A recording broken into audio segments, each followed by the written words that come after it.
হ্যাঁ, আমাদের পাবনা জেলার ঐতিহাসিক স্থান কাশীনাথপুর ফুলবাগান মোড় সংলগ্ন থেকে ছাতক বরাট নামের একটা স্থান, বাগানবাড়ি যাকে বলে।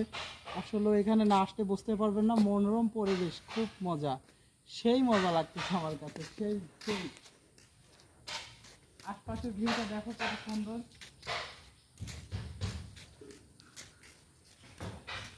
বাগানবাড়ি আসবেন সবাই, বাগানবাড়িতে আপনাদের সবাইকে আমন্ত্রণ। বাগানবাড়ি আসলে বাগানবাড়িতে না আসতে পারে বুঝতে পারবেন না, বাগানবাড়ি অনেক অনেক উন্নতি করা হয়েছে।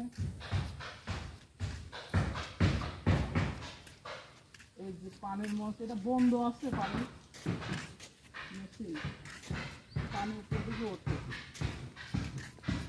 খুব সুন্দর। বাগানবাড়ি শিশু পার্ক, শিশু পার্ক ওইদিকে দেখাও। ঠিক আছে, ওইদিকে দেখো। হ্যালো গাইস, বাগানবাড়িতে আসবেন। পাবনা জেলার কাশীনাথপুর থেকে ছাতক বরাট নামের এক স্থান, সেটা হচ্ছে বাগানবাড়ি করা হয়েছে। বাগানবাড়িতে আসলে না আসলে বুঝতে পারবেন না, খুবই সুন্দর, খুবই সুন্দর, এক কথায় অসাধারণ। ভালো থাকবেন, টাটা।